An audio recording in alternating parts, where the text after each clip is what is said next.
حبیب ہے. جو نبی کہیں وہ خدا کرے یہ عجیب شان حبیب ہے. ہو قضا کا تیر بھی بے اثر جو کما سے ان کے چلا نہیں. ہو قضا کا تیر بھی بے اثر جو کما سے ان کے چلا نہیں. جو ادب کی حد سے گزر گیا نہیں دین اس کے نصیب میں. جو ادب کی حد سے گزر گیا نہیں دین اس کے نصیب میں. یہ وہ فضل خاص کریم ہے کسی بے ادب کو ملا نہیں. یہ وہ فضل خاص کریم ہے کسی بے ادب کو ملا نہیں. یہ کرم آج کل کے حالات کے تناظر میں، یہ کرم حضور ہے آپ کا کہ گزر رہی ہے یہ زندگی. یہ کرم حضور ہے آپ کا کہ گزر رہی ہے یہ زندگی. ذرا غم زدوں پہ نظر رہے کوئی غم بھی ہم سے جدا نہیں. ذرا غم زدوں پہ نظر رہے کوئی غم بھی ہم سے جدا نہیں. یہ ہلال کشتے عشق ہے یہ قتیل ہجر و فراق ہے. یہ ہلال کشتے عشق ہے یہ قتیل ہجر و فراق ہے. وہ طبیب وہ حبیب اس کے طبیب ہیں کہیں اور اس کی شفا نہیں. پڑھی اللہم صلی علی سیدنا محمد نبی الامی وعلی آلہ واہل بیتہ واصحابہ وبارک وسلم علیہ وعلیہم اجمعین. ہمیں خوشی ہے کہ جامعہ عارفیہ سید سرامہ سے، جہاں میں حاضری دے چکا ہوں، حضرت مولانا علامہ کتاب الدین صاحب وہاں کے معروف استاد تشریف لائے ہیں. یہ خانقاہی کشش ہے جو مولانا ادھر آ گئے.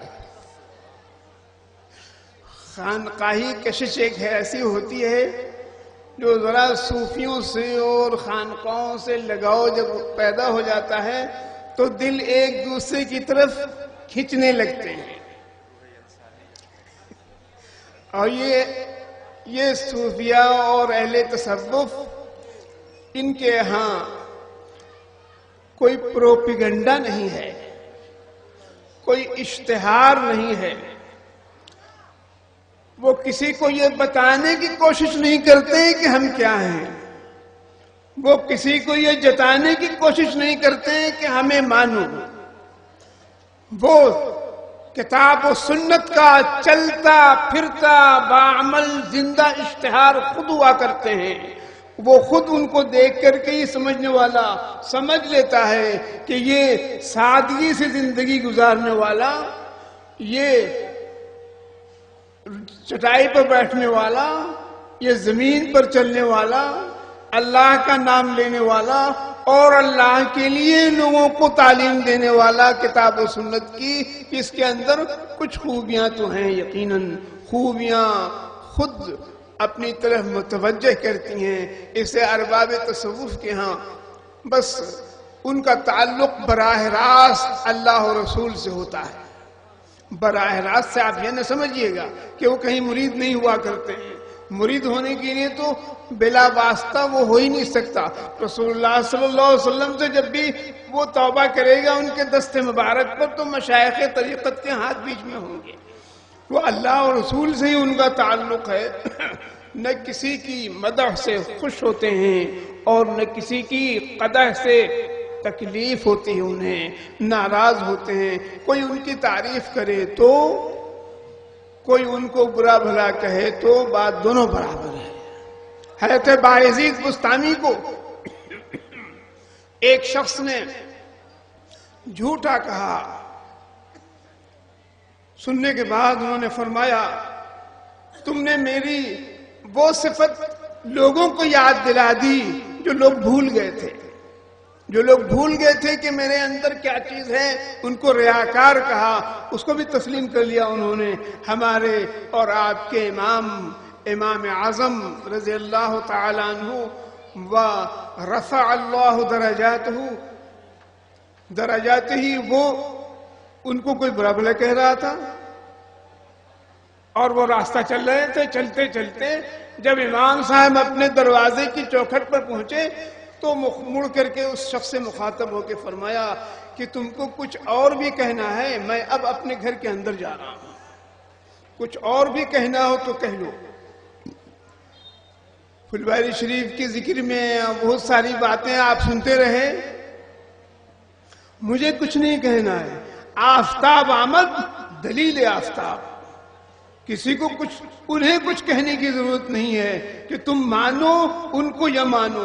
جو اللہ کے نام پر حجرے میں بیٹھ گیا ہے سب طرف سے بند ہو کر کے، اس کو کوئی فکر نہیں ہوتی ہے کہ زید اس کو گالیاں دیتا ہے، اس کو کوئی فکر نہیں ہے کہ عمر اس کی تکفیر کرتا ہے، اور اس کو کوئی فکر نہیں ہے کہ ایک خلقت آ کر کے اس کے ہاتھ چومتی ہے، اس کو کوئی فکر نہیں ہے. وہ اپنے کو اپنا معاملہ اللہ سے درست رکھنے کی کوششوں میں لگا ہوا ہے. بند ہو کر کے ایک حجرے میں نکلتا ہے، حجرے سے قبرستان تک جاتا ہے، حجرے سے نکلتا ہے مسجد میں آتا ہے اور نمازوں سے فارغ ہو کے پھر حجرے میں بند ہوتا ہے. حجرے میں رہ کر کے بند ہو کر کے اور لوگوں کی بری باتیں بھی سن کر کے، لوگوں کی بددعائیں بھی سن کر کے، لوگوں کی گالیاں بھی سن کر کے اس کی پیشانی پہ شکن نہیں پڑتی ہے، اس لیے کہ اس کا معاملہ اللہ سے ہے. حضرت تاج العارفین نے اپنے جانشینوں کو پابند کر دیا کہ بیٹھ کر کے اپنی جگہ پر رہو اور دیکھو کہ تمہارے اندر کتنی صلاحیت ہے. کون تمہارے پاس آتا ہے؟ جو تمہارے پاس خود آ رہا ہے وہ آخرت میں تمہارے لیے بہتر ہوگا، وہ آخرت میں تمہارے لیے بہتر ہوگا. ڈھونڈ ڈھونڈ کے جمع کرو گے، آخرت میں بہتری نہیں پاؤ گے اس سے. جو تمہارے پاس خود آ رہا ہے، جو تمہارے بغیر بلائے ہوئے آ رہا ہے، تمہارا ذکر سن کر کے آ رہا ہے اور تمہیں کہیں دیکھا ہوگا تمہارے پاس آ رہا ہے، تو تم صحیح معنوں میں تصوف کی، طریقت کی اور حقیقت کی شمع فروزاں ہو، اس لیے کہ تمہارے پاس آ رہے ہیں. حضرت رسالت پناہی صلی اللہ علیہ وسلم کا یہ سب جو بچگانہ حرکتیں ہوا کرتی ہیں، وہاں نہ جاؤ، ان کے مت جاؤ، وہ ایسے ہیں وہ ایسے ہیں، یہ ایک بچگانہ حرکتیں ہیں، طفلانہ حرکت ہے. عہد رسالت پناہی صلی اللہ علیہ وسلم میں مشرکین نے ایک فیصلہ کیا کہ کیسے لوگوں کو روکا جائے کہ کوئی رسول اللہ کی بات نہ سنے. جو آتا ہے اس کے سامنے یہ قرآن پڑھتے ہیں اور وہ اسلام قبول کر لیتا ہے. کوئی ایسی ترکیب کی جائے کہ لوگ ان کی بات ہی نہ سنیں، ان کے قریب نہ جائیں. چنانچہ ایک صحابی کا بیان ہے اور ان لوگوں کو کہا جائے کہ یہ سحر ہے، جادو ہے ان کے پاس. قرآن نے اس کی وضاحت فرمائی ہے سورہ مدثر میں. جب مشرکین نے یہ تجویز رکھی کہ کہا جائے ان ہوا الا سحر یؤثر، ایک مشرک کھڑا ہوا، کچھ ٹہلا وہ، ثم ادبر واستقبل، قرآن نے اس کی تصویر کشی کی ہے. ثم فقتل کیف قدر ثم قتل کیف قدر، ہلاکت ہو اس کے لیے کہ کیسا اندازہ لگائے. اس نے کہا ان ھذا الا سحر یؤثر، یہ جو ہے محمد کے پاس یہ جادو ہے. تو اب اس کا نتیجہ یہ ہوا کہ لوگ قریب جانے سے تھوڑا گھبرانے لگے. مگر جن کی قسمت میں اسلام لکھا ہوا تھا، جن کے قسمت میں ایمان لکھا ہوا تھا، وہ تقدیر کے تیر جب چلتے تھے تو کوئی بچتا نہیں تھا. ہوا یہ ایک صحابی جنہوں نے بعد میں جو ایمان لائے، وہ جب آتے تھے مکہ آئے تو ان کو یہ سب بتایا مشرکین نے، تو کانوں میں روئی ٹھونس کر کے حرم میں بیٹھے ہوئے تھے. اتنے میں آپ صلی اللہ علیہ وسلم حرم میں تشریف لائے اور بیٹھ گئے اپنی جگہ پر. آئیے کان میں ان کے روئی تھی کہ ان کی باتیں نہیں سنیں گے جو نئے پیغمبر ہیں.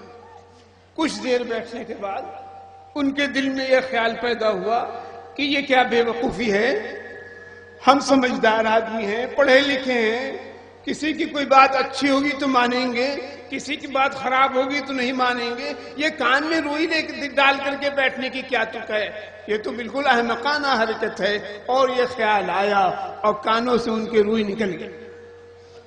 اس کے بعد وہ آپ صلی اللہ علیہ وسلم کے پاس پہنچے، آپ نے دو چار باتیں کی اور آیات الہی سنائی ان کو، اور کانوں سے روئی نکلنے کی دیر تھی کہ ایمان ان کے دل کے اندر داخل ہو گیا۔ وہی صورتحال یہاں پر ہے۔ زید کو منع کیا لوگوں نے وہاں نہ جانا، وہ ایسے ہیں وہ ایسے ہیں، اور زید ایک دن پہنچ گیا، زید ایک دن پہنچ گیا، پہنچ کر کے اپنی آنکھوں سے دیکھا تو اس نے کہا کہ سب جھوٹ بولتے تھے، یہاں تو سارا معاملہ درست ہے، یہاں تو سارا معاملہ درست ہے۔ تو آپ کسے روکیں گے اور کسے منع کریں گے؟ یہ ایک طفلانہ حرکت ہے، اور منع کرنا اور روکنا کسی کو کسی کے پاس جانے سے دو وجہ سے ہوتا ہے، دو وجہ سے، اس میں دو وجہ پائی جاتی ہے۔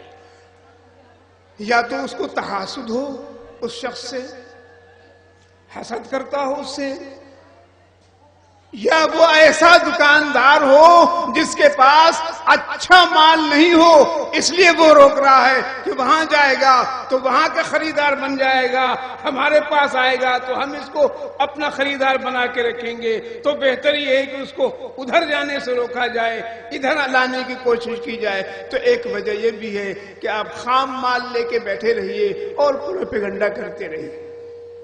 اصلی مال جو لے کر کے بیٹھا ہوا ہے اسے کوئی پروپیگنڈے کی ضرورت نہیں ہے، اس کو اللہ کا فیصلہ قبول ہے کہ جب اللہ کسی بندے سے محبت کرنے لگتا ہے تو اس کو جبریل علیہ السلام کو حکم دیتا ہے کہ زمین پر ندا کر دو کہ اللہ اس بندے سے اور اللہ کے فرشتے اس بندے سے محبت کرتے ہیں، اے اہل ارض تم بھی اس بندے سے محبت کرو۔ فوزع القبول علی الارض، وزع قبولہ القبول علی الارض، زمین میں قبولیت اس کے رکھ دیا، پھر لوگ اس سے محبت کرنے لگتے ہیں۔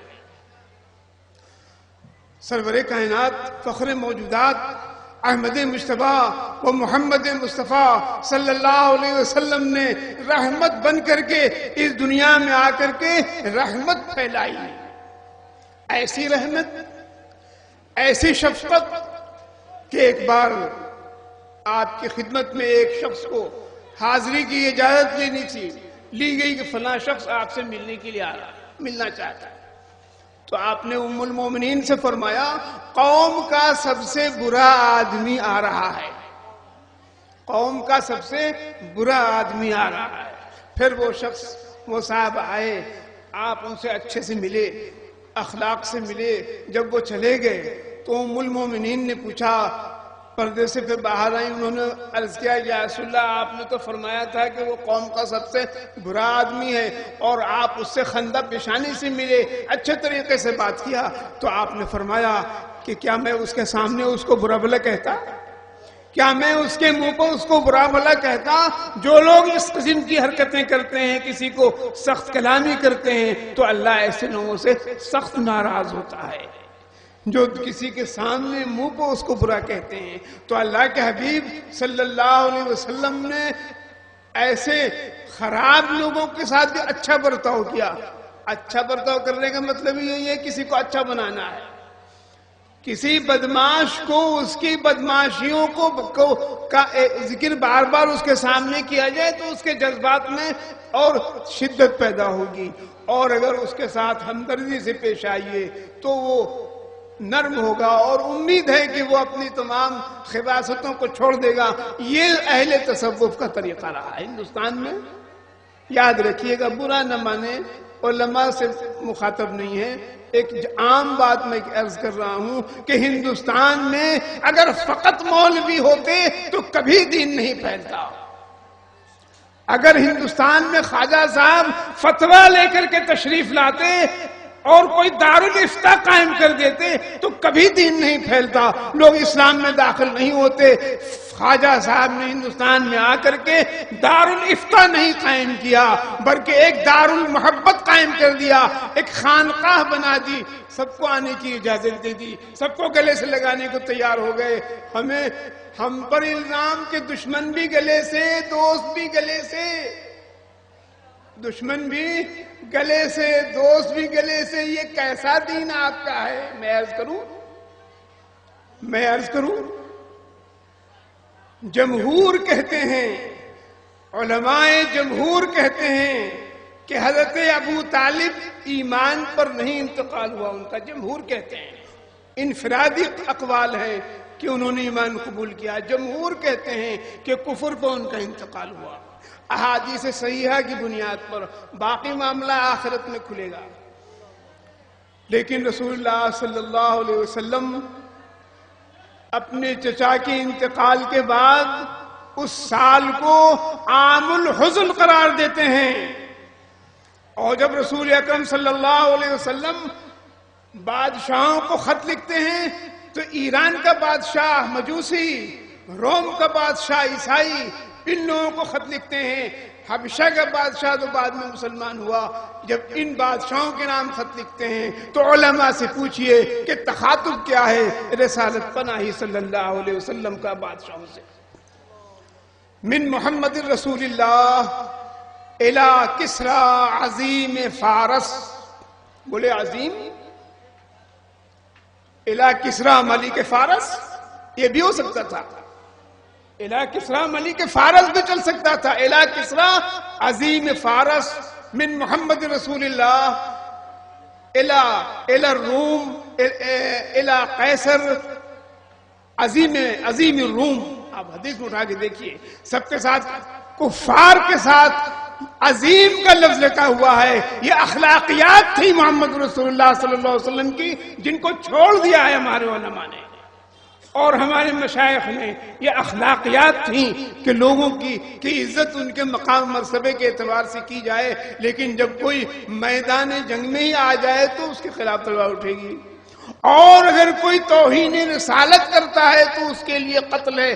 بے شمار واقعات ہیں، توہین رسالت کفر ہے بلا اختلاف، سب کے نزدیک، ہر شخص کے نزدیک، علماء امت اسلامیہ اور جمہور کے نزدیک توہین رسول کفر ہے اور اس کی سزا قتل ہے۔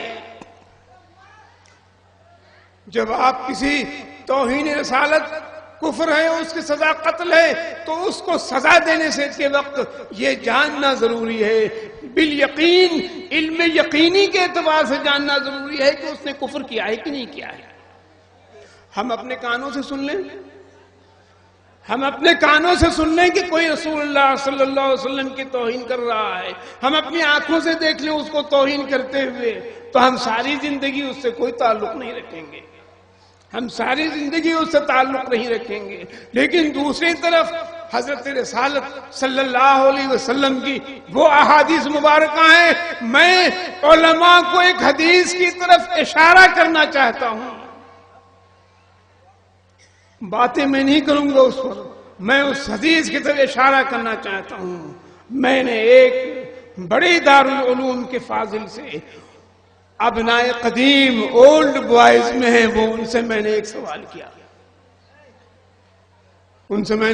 کیا، یہ بتائیے کوئی غیر مسلم مسلمانوں کے بیچ میں پھنس جائے، جان جانے کا خطرہ ہو اس کو، اور اپنی جان بچانے کے لیے وہ کہنے لگے مجھے چھوڑ دو، مجھے چھوڑ دو، میں میاں ہو گیا، سمجھ رہے ہیں؟ وہ ہمیں میاں کہتے ہیں نا، میں میاں ہوں، مجھے چھوڑ دو، تو کیا آپ اس کو مسلمان جانیں گے؟ بولے ہرگز نہیں، کسی قیمت پر مسلمان نہیں ہو سکتا۔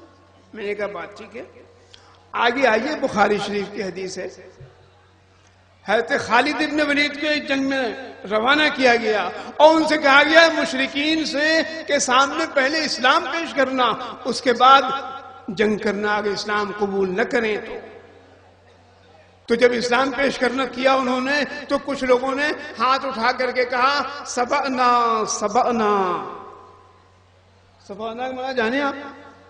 سبعنا کا معنی جانا آپ نے؟ مسلمانوں کو مشرکین طنز کرتے تھے تو سابعی کہتے تھے، سابعی کہتے تھے طنز سے، انہوں نے کہا سبعنا سبعنا، ہم سابعی ہو گئے۔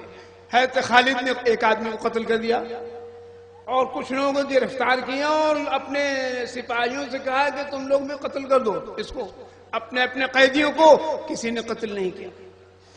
معاملہ بارگاہ نبی صلی اللہ علیہ وسلم میں آیا، آپ نے حضرت خالد کے سامنے فرمایا اے اللہ جو خالد نے کیا میں اس سے بری ہوں.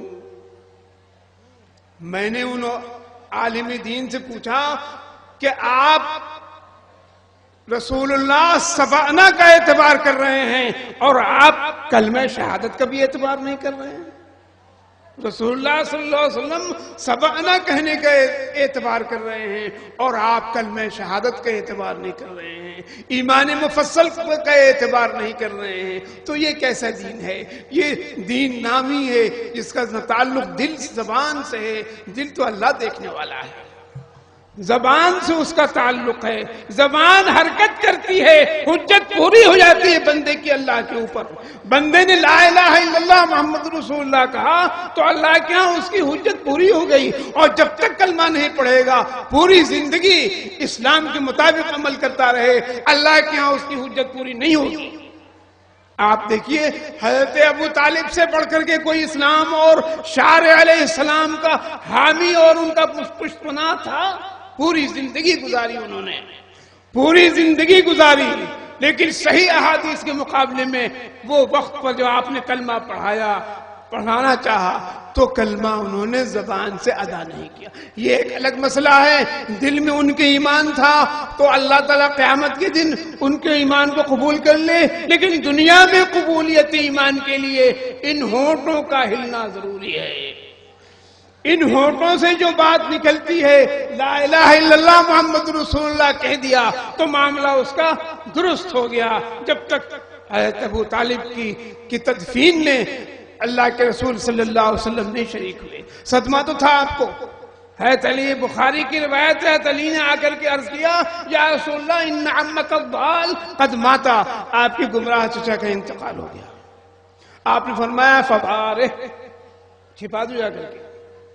تدفین میں آپ شریک نہیں ہوئے صرف اس لیے کہ جو قانون الہی ہے کہ زبان سے ادا ہونا چاہیے وہ قانون پورا نہیں ہوا اس دنیا میں. معلوم ہوا کہ زبان کی شریعت نے بڑی اہمیت رکھی ہے, اور اسی لیے تو آج کل اسی زبان کے مسئلے میں 3 طلاق کا مسئلہ کھڑا ہوا ہے. جو مسلمان غصے میں بول دیا کرتا ہے 3 بار اور 6 بار اور 12 مرتبہ طلاق کے الفاظ, تو وہ اسی زبان سے اس کا تعلق ہے. زبان سے بات نکلی پرائی ہو گئی. سمجھا؟ مثل مشہور ہے کہ زبان سے بات نکلی پرائی ہو گئی, آپ کی نہیں رہی. اب آپ نے کچھ کہہ دیا کسی کو, اسی لیے کہا گیا ہے کہ المسلم من سلم المسلمون من لسانہ ویدہ. مسلمان وہ ہے صحیح معنوں میں جس کے ہاتھ اور زبان سے مسلمان محفوظ رہیں. ہاتھ کا ذکر اس لیے کیا گیا کہ نزدیک سے اس کو من لسانہ ویدہ, لسان پہلے ذکر کیا گیا کہ زبان سے تکلیف دور سے بھی پہنچا کرتی ہے. بہرحال یہ سرور کائنات صلی اللہ علیہ وسلم کا لایا ہوا دین ہے. اس دین کی حفاظت اللہ تعالیٰ کے ہاتھ میں ہے, اور حدیث میں ہے کہ آخر زمانہ ایسا آئے گا کہ ساری دنیا کے لوگ تم پر ٹوٹ پڑیں گے جیسے بھوکے کھانے پر ٹوٹتے ہیں.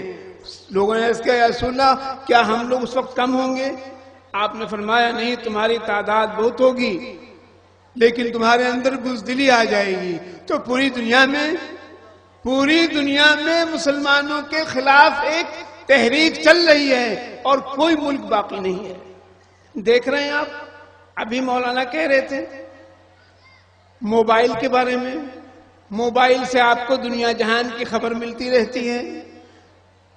کوئی خبر جو آج میڈیا میں آتی ہے موبائل پہ آ جاتی ہے نیٹ کے ذریعے. تو سارے لوگوں کو معلوم ہے کہاں کیا ہو رہا ہے. وہ کیوں ہو رہا ہے؟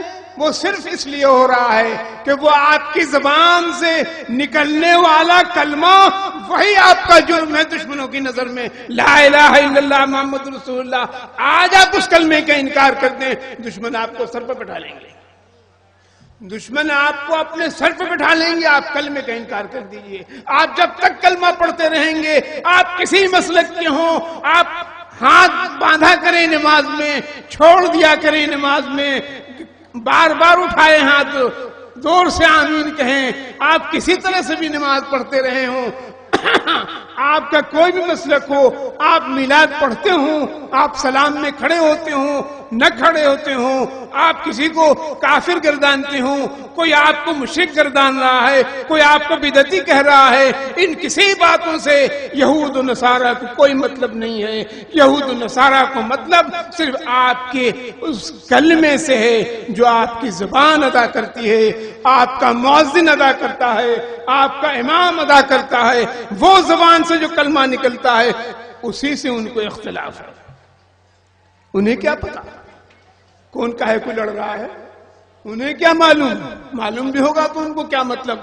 تم آمین زور سے کہو یا آہستہ سے کہو، آپس میں تم لڑتے رہو، لیکن تم ہو محمد رسول اللہ صلی اللہ علیہ وسلم کی امت اجابت میں، یہی تمہارا جرم ہے. مشرکین یہود و نصارہ کے بیچ میں یہی جو جرم ہے اصل میں، اور مسلمان تمام اسی وجہ سے خار ہو رہے ہیں. خار ہونے کی وجہ بے عملی بھی نہیں ہے. ایسا بھی نہیں ہے کہ سارے کے سارے مسلمان بدعمل ہیں. دوسری قومیں ہم سے زیادہ، دوسری قوموں کا مذہبی طبقہ 99% کرپٹ ہے، اخلاقی اعتبار سے برا ہے، بالکل ہر اعتبار سے. لیکن وہ مسئلہ نہیں ہے. مسئلہ صرف یہاں پر لا الہ الا اللہ محمد رسول اللہ کے دائرے میں داخل ہونے کا ہے. ہم کلمہ پڑھتے ہیں، ہم مسلمان ہیں، ہم نماز پڑھتے ہیں، روزہ رکھتے ہیں، ہماری مساجد ہیں، یہی اصل مسئلہ ہے. تو کیا جس مسئلے کی وجہ سے ہم تمام ذلیل و خوار ہو رہے ہیں، اس مسئلے کو ہم کیوں نہیں اپنے سر پر رکھ لیں؟ اس مسئلے کو کیوں نہیں ہم اپنی زندگی میں اتار لیں؟ اللہ اور اس کے رسول کی اطاعت میں کیوں نہ لگ جائیں؟ اسی وجہ سے تو مارے جاتے ہیں. مارے جائیں تو اچھا ہے کہ شراب پیتے ہوئے نہ مارے جائیں، جوا کھیلتے ہوئے نہ مارے جائیں، برائی کرتے ہوئے نہ مارے جائیں، نماز پڑھتے ہوئے مارے جائیں، اللہ کا نام لیتے ہوئے مارے جائیں. دنیا بھی بھلی، آخرت بھی بھلا. یہ صوفیاء کرام، ایک صوفی کا یہاں عرس ہے. وہ صوفی باصفا جن کا نام آپ نے سنا، حضرت مولانا سید شاہ محمد بدر الدین قادری فلواری قدس اللہ سرہ العزیز. حضرت والا کی بہت سی تحریریں ہیں، آپ کے جوابات ہیں. بڑے بڑے مسائل لوگ سوال کرتے تھے اور حضرت آسان صورت میں جواب دیا تھا. حضرت کے مضامین کیا کیا جو ہیں جو آپ کے ملفوظ اس میں مکتوبات میں موجود ہیں، ایک کچھ میں آپ کو بتا دوں. ایک سوال آیا کہ تشہد میں السلام علیکہ ایھا النبی کہنے کے وقت نمازی کو کیا تصور کرنا چاہیے؟ حضرت نے ایک طویل جواب تحریر فرمایا. وہ بھی سن لیں جو ہمیں کچھ اور سمجھتے ہیں، وہ بھی سن لیں جو ہمیں درست سمجھتے ہیں، اور وہ بھی سن لیں جو ہمیں کچھ اور سمجھا کرتے ہیں اور کچھ اور بنانے کی فکر میں رہتے ہیں. حضرت نے جواب میں لکھا کہ مقتدی نمازی جب التحیات للہ والصلوات والطیبات والسلام علیکہ ایھا النبی ورحمۃ اللہ وبرکاتہ تک پہنچے تو فوراً اس کو یہ تصور ہونا چاہیے کہ رسول اللہ صلی اللہ علیہ وسلم اپنے حجر مبارکہ میں اس صورت و شکل کے ساتھ جو حدیث میں بیان کی گئی ہے بیٹھے ہوئے ہیں، تشریف فرما ہیں اور سلام کا جواب دے رہے ہیں. سلام کا جواب دے رہے ہیں. میں آپ سے پوچھوں کتنے نمازی ہیں جو السلام علیکہ ایھا النبی کہنے کے وقت ان کا ذہن چلا جاتا ہے سیدھے رسول اللہ صلی اللہ علیہ وسلم تک؟ کتنے نمازی ہیں؟ انگلیوں پہ گننے سے ملیں گے. ایسے لوگ کتنے ہیں جو پڑھتے ہوئے گزر جاتے ہیں اور خیال تک ان کو نہیں آتا. حضرت فرماتے ہیں کہ نماز وہی ہے کہ جہاں نمازی نے کہا السلام علیک ایھا النبی، فوراً سے پیشتر اس کا ذہن ادھر منتقل ہو جانا چاہیے اور وہ یہ دیکھے کہ آپ بیٹھے ہوئے ہیں اپنے حجرے مبارک میں اور سلام کا سلام سن رہے ہیں اور سلام کا جواب دے رہے ہیں۔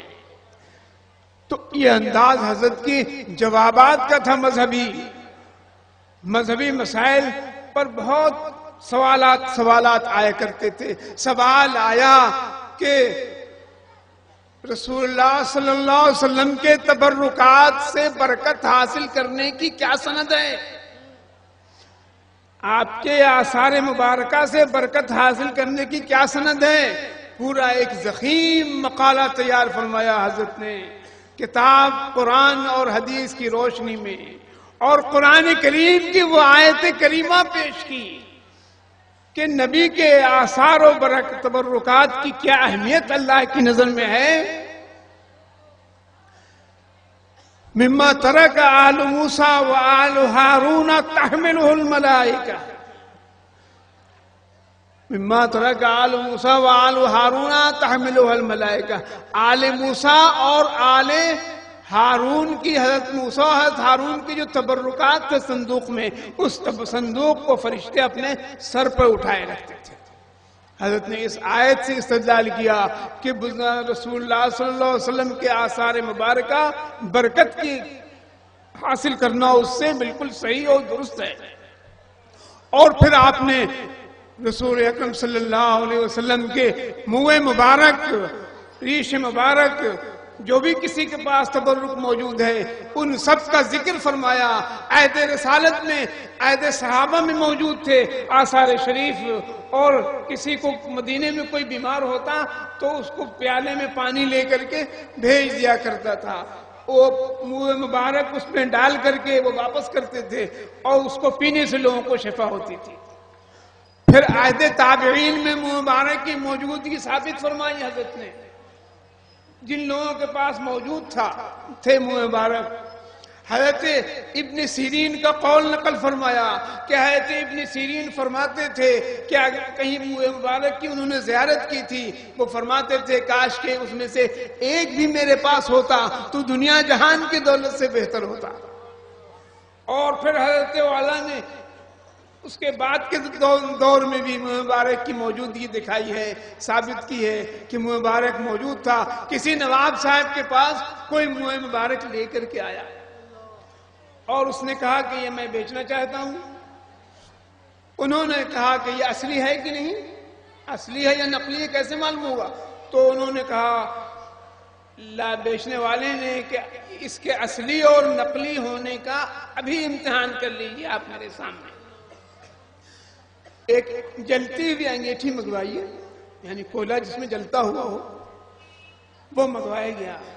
انہوں نے منہ مبارک ڈبے سے نکال کر کے آگ کے اوپر رکھ دیا اور رسول اللہ صلی اللہ علیہ وسلم کے منہ شریف جلے نہیں، محفوظ رہے۔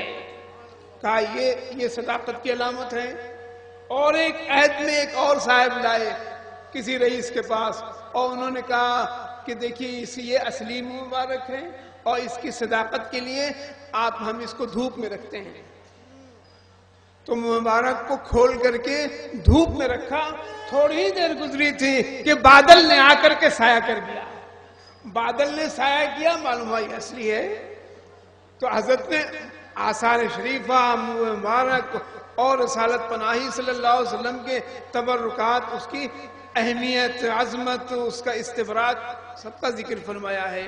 تو حضرت شاہ بدر الدین قادری قدس اللہ سرہ العزیز اہل دل تھے، اور جو خانقاہوں میں بیٹھ کر کے رہ کر کے تربیت حاصل کرتا ہے کبر و غرور سے دور ہوا کرتا ہے، ہوتا ہے کبر و غرور سے دور ہوا کرتا ہے۔ حضرت کو ایک مرتبہ لوگوں نے ایک سوال کیا کہ سری نمازوں میں امام کے پیچھے سورہ فاتحہ پڑھنا کیسا ہے اور آپ کا کیا عمل ہے؟ وہ تو مسئلہ معلوم ہے علماء، آپ کا کیا عمل ہے اس بارے میں؟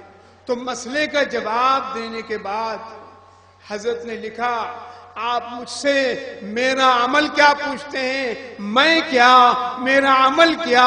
میں نہ عالم ہوں، نہ مولوی ہوں، نہ مفتی ہوں، میں تو کچھ بھی نہیں ہوں، میں تو ایک گناہگار مسلمان ہوں۔ وہی کرے گا تواضع و انکسار جو اپنا دل درست کیے ہوئے ہوا کرتا ہے، وہی تواضع و انکسار کرتا ہے۔ انکسار و تواضع کا وہ عالم تھا کہ خواجہ غریب نواز اپنے پیر و مرشد کے پیچھے پیچھے چلتے تھے، ان کا سامان سر پر رکھ کر کے۔ آج کا مرید کرے گا جو عالم ہو، اچھا مرید ہو، خلیفہ ہو، وہ تو نہیں کرے گا، بولے کہاں لگا دیا ہم کو، اپنے پیچھے پیچھے دوڑاتے رہتے ہیں۔ خواجہ صاحب سامان سر پر رکھ کر کے پیچھے پیچھے چلتے تھے۔ وہ بات اسی وقت حاصل ہوتی ہے جب آدمی کا دل درست ہو جایا کرتا ہے۔ کہا ایک گاؤں میں ایک صاحب کچھ علماء پہنچے، بیچارے گاؤں کے جو شاہ صاحب تھے انہوں نے اپنے خانقاہ میں ٹھہرایا ان کو، خاطر مدارات کی، پھر وہ رات میں مغرب کی نماز پڑھی لوگوں نے شاہ صاحب کے پیچھے۔ اب سنیے گا دلچسپ ہے، شاہ صاحب نے نماز پڑھائی تو نماز میں ظاہر ہے کہ وہ قاری نہیں تھے، تجوید نہیں جانتے تھے، تو نماز کے بعد وہ علماء جو تھے انہوں نے فوراً اعتراض کیا کہ حضرت آپ نے قرآن صحیح نہیں پڑھا ہے۔ آپ فارسی کا مقولہ جانتے ہیں، مولوی آن باشد کے چپ نہ شود۔ میں نے تھوڑا سا اس میں اضافہ کر دیا، تب تھوڑا سا بدل دیا ہے، مولوی آن باشد کہ کم نہ خورد۔ تو وہ چپ رہے نہیں، انہوں نے فوراً اعتراض کیا تو شاہ صاحب بولے ہاں کیا کیجئے گا مولانا، میں کم پڑھا لکھا آدمی ہوں۔ تو جب آدمی کہیں پر سرنڈر کر جاتا ہے تو مخاطب بھی چپ ہو جاتا ہے، اور جہاں بحث مباحثہ کرتا ہے تو پھر بات آگے بڑھتی ہے۔ وہ شاہ صاحب چپ ہو گئے، سرنڈر کر گئے، میں جاہل آدمی۔ رات گزری، صبح علماء کرام نے کہا کہ ہم لوگ ذرا دریا پر جانا چاہتے ہیں غسل کرنے کے لیے۔ تو شاہ صاحب نے کہا آپ لوگ یہیں نہا لیجیے، یہاں پانی موجود ہے۔ کہا نہیں، دریا میں نہانے کا لطف کچھ اور ہے، نہا کر کے ابھی آتے ہیں۔ کہا کہ آپ لوگ تشریف لائیے، یہاں پر ناشتہ تیار ہے، کرا رہا ہوں میں۔ اس کے بعد وہ لوگ گئے تو بہت دیر ہو گئی۔ اب بیچارے شاہ صاحب گھبرانے لگے کہ جنگل میں ہے دریا، پتہ نہیں کچھ حادثہ ہو گیا، کیا ہوا۔ آخر بیچارے اپنی خانقاہ سے نکلے دیکھنے کے لیے تو دیکھا کہ تمام علماء کمر پانی میں کھڑے ہوئے ہیں، اور ان کے کنارے میں ایک شیر بیٹھا ہوا ان کے کپڑوں کے پاس۔ اب وہ پانی میں کانپ رہے ہیں۔ یہ گئے نزدیک، انہوں نے اس کو شیر کو ہوش کیا، وہ اٹھ کر کے جنگل میں چلا گیا۔ تو یہ لوگ ہانپتے کانپتے دریا سے نکلے، کہنے لگے ارے حضرت کیا بتائیں، وہ کمبخت آ کر کے کپڑوں ہی کے پاس بیٹھ گیا ہے ہمارے۔ ہم لوگوں نے اتنا بھگانے کی کوشش کی، وہ بھاگنے کا نام ہی نہیں لے رہا تھا، مگر آپ نے کیا ایسا کر دیا کہ وہ بھاگ گیا فوراً؟ آپ نے ایسا کیا کر دیا؟ تو شاہ صاحب نے کہا کہ مولانا آپ لوگوں نے مدرسے میں بیٹھ کر کے زبان سیدھی کی ہے اپنی، اور میں نے خانقاہ میں بیٹھ کر کے اپنا دل سیدھا کیا ہے۔ تو دل کی آواز سن لی اس نے۔ تو یہاں سارا مسئلہ اسی کا ہے، اسی دل کا ہے، اور دل ہی کی کجی اور خرابی کی وجہ سے ایک کلمہ پڑھنے والا رسول اللہ صلی اللہ علیہ وسلم کے شان کے خلاف کچھ بولتا ہے، امام حسین علیہ السلام کے شان کے خلاف کچھ بولتا ہے، یہ سب دل کی کجی ہے اور سب گمراہی کی علامتیں ہیں۔ ابھی ذکر ہو رہا تھا اسی مہینے میں سیدنا امام حسن علیہ السلام کی شہادت ہے، وصال ان کا، کہتے ہیں کہ زہر سے شہادت ہوئی۔ تو یہ 29 صفر کو، اب پھلواری شریف میں 29 صفر کو کی شب میں امام حسن علیہ السلام کا عرس ہوتا ہے، عرس ہوتا ہے۔ اتنا عرس کرتے ہیں پھلواری کے لوگ کہ اس کے بعد بھی دیوبندی ہیں۔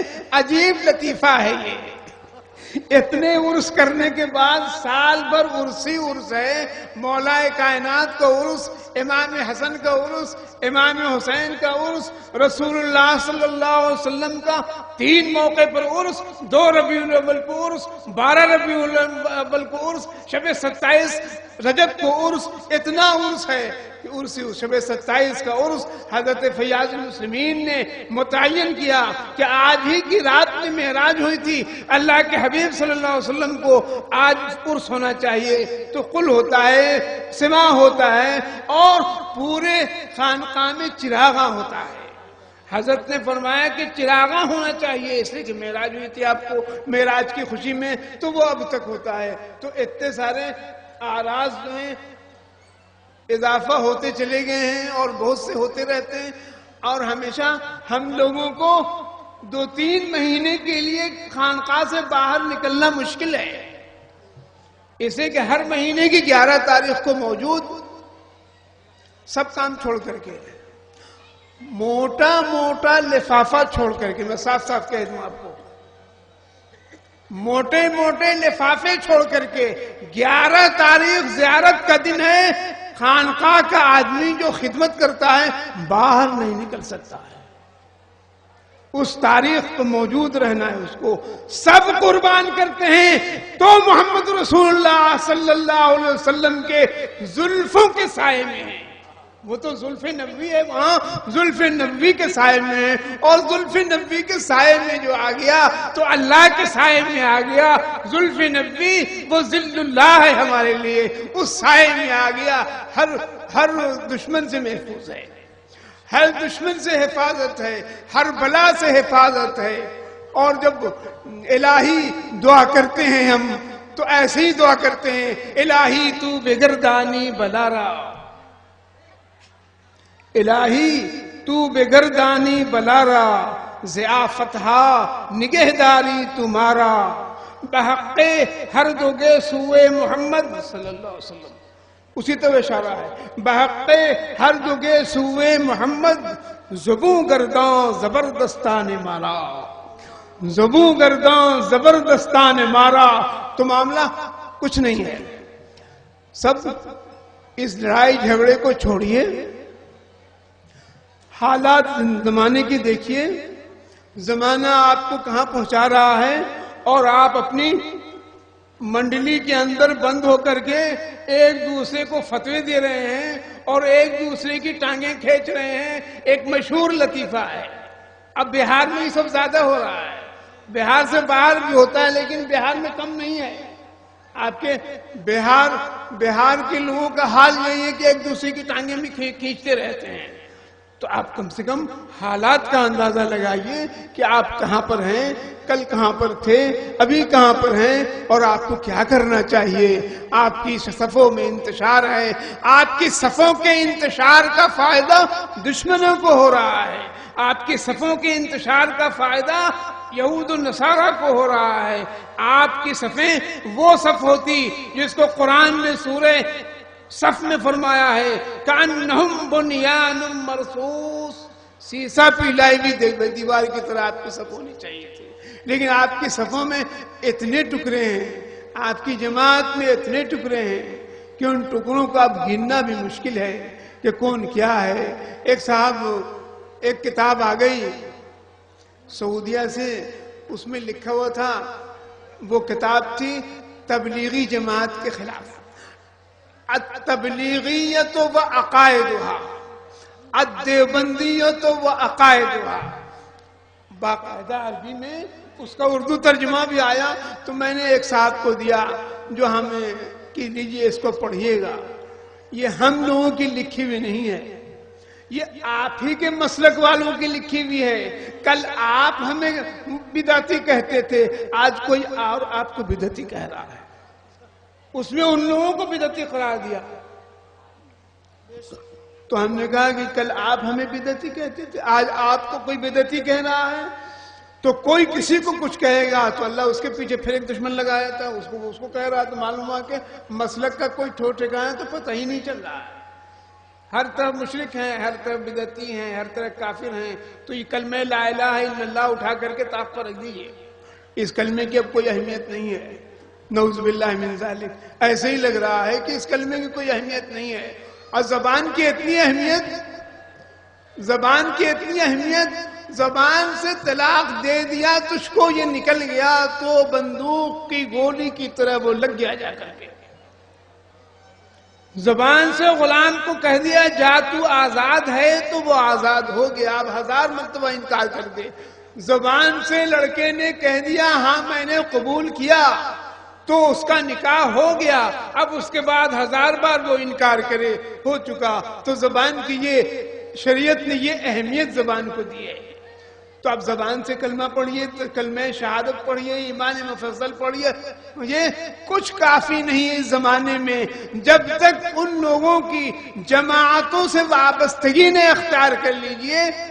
مجھے تو وہ آیت کریمہ یاد آتی ہے، وَلَن تَرْضَىٰ عَنْكَ الْيَهُودُ وَلَا النَّصَارَىٰ حَتَّىٰ تَتَّبِعَ مِلَّتَهُمْ۔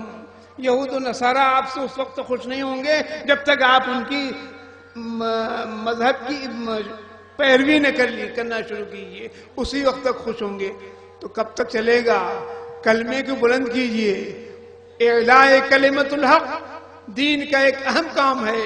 یہ اعلاء کلمت الحق جب ہوگا، سب اس کلمے کو بلند کرنے میں لگیں گے تو آپ بلند ہوں گے، ہم بلند ہوں گے، ہماری اور آپ کی عزت اسی کلمہ شریفہ میں ہے۔ یہ وہ کلمہ ہے، کلمۃ طیبۃ کشجرۃ طیبۃ اصلها ثابت وفرعها فی السماء۔ یہ کلمہ لا الہ الا اللہ محمد رسول اللہ ایسا کلمہ ہے جس کی جڑیں زمین تک گہری ہیں، اس کی شاخیں آسمان تک پھیلی ہوئی ہیں۔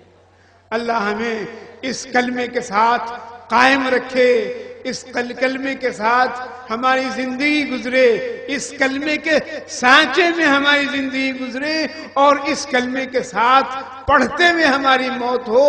یہ کلمہ ایک دعویٰ ہے لا الہ الا اللہ اور محمد رسول اللہ اس دعوے کی دلیل ہے۔ جس نے کلمہ پڑھا دونوں دعویٰ و دلیل اس کے سامنے ہے۔ اور رسول عربی صلی اللہ علیہ وسلم نے کلمہ پڑھ لینے کے بعد، بخاری کی حدیث ہے، ترمذی کی حدیث ہے اور دوسری صحاح کی احادیث ہے کہ سب سے آخر میں لوگوں کی شفاعت کرنے کے بعد اپنی امت کی رسول اللہ صلی اللہ علیہ وسلم فرمائیں گے کہ پروردگار مجھے ان لوگوں کے حق میں شفاعت کی اجازت دے جنہوں نے زندگی میں کبھی لا الہ الا اللہ کہا تھا۔ تو اللہ تعالیٰ شفاعت کی اجازت دے دے گا۔ آخر میں وہ نکالے جائیں گے جو کبھی کہا ہوگا، کبھی کہا ہوگا لا الہ الا اللہ، اس کا یہ اثر ہوگا کہ ان کو جہنم سے نکال دیا جائے گا، شفاعت آپ کی قبول ہوگی۔ اللہ تعالیٰ ہمیں وہ شفاعت کبریٰ بھی عطا فرمائے، نصیب فرمائے اور ہمیں دین حق پر قائم رکھے اور ہمیں دین کے لیے دین کو جھگڑے کی بنیاد نہ بنانے میں ہمیں نہ ملوث کرے۔ جو لڑتے ہیں قیامت کے دن حساب دیں گے، ہم نہیں لڑتے۔ ہم نے اپنی زبان سے کچھ نہیں کہا کسی کو، ہم کلمہ خیر کہنے کے لیے دنیا میں بھیجے گئے ہیں، امت پر کے لیے یسروا ولا تعسروا پر عمل کرنے کے لیے بھیجے گئے ہیں کہ تم امت کے لیے آسانیاں پیدا کرو، دشواریاں نہ پیدا کرو۔ اللہ تعالی ہمیں دین حق پر قائم رکھے، اس ادارے کی خدمات کو جاری رکھے، صاحب عرس کے فیوز و برکات کو جاری و ساری رکھے اور ہم تمام لوگ اپنے اپنے دلوں میں محبت اور ہمدردی پیدا کریں اور رسول اللہ صلی اللہ علیہ وسلم کے طریقے پہ چلنے کی کوشش کریں۔ ہمیں ان سے محبت ہے اور ہمیں ان کی اطاعت کی ضرورت ہے۔ محبت ہمیں ہے تو ہمیں ان کی اطاعت بھی لازمی ہے۔ دعوی محبت بغیر اطاعت کے قابل قبول نہیں ہے، اور عشق تو بڑی چیز ہے، وہ صحابہ کرام کرتے تھے۔ رسول اللہ سے عشق تو بڑی چیز ہے، اس شاق کی جماعت میں صحابہ کرام ملیں گے اور اس شاق کی جماعت میں عشق کرنا آسان کام نہیں ہے۔ تو عشق کا دعویٰ کرنا، اسٹیج پر اچھل اچھل کر کے عشق کا دعویٰ کرنا کچھ نہیں ہے۔ جب ضرورت پڑتی ہے تو معلوم ہوتا ہے کہ اس کا عشق مکمل ہے. کون عاشق رسول ہے صحیح معنوں میں؟ اچھا، بہت لمبی لمبی تقریر کرنے سے بھی کوئی عاشق رسول نہیں ہوتا. وہ عاشق رسول ہونے کے لیے سنت نبوی میں اس کو ڈھل جانا چاہیے، اس کو سنت نبوی میں ڈھل جانا چاہیے، اور اس کو اس آئینے میں دیکھتے رہنا چاہیے. روئے محبوب ہی تو نہ تھا آئینہ، روئے محبوب ہی تو نہ تھا آئینہ، دل بھی پہلو میں ہے ایک چھپا آئینہ. اپنا باطن بھی ظاہر ہو جس میں ذرا، اپنا باطن بھی ظاہر ہو جس میں ذرا، ڈھونڈ کر ایسا لائیں نیا آئینہ. جھانکیے دل میں جب، جھانکیے دل میں جب، جانیے خود کو جب جھانکیے دل میں بھی، جانیے خود کو جب جھانکیے دل میں بھی، اس سے بہتر نہیں حق نما آئینہ، اس سے بہتر نہیں حق نما آئینہ. وہ زباں آپ کی یہ عمل آپ کا، وہ زباں آپ کی یہ عمل آپ کا، دیکھ کر بولیے ایک ذرا آئینہ. والحمدللہ رب العالمین.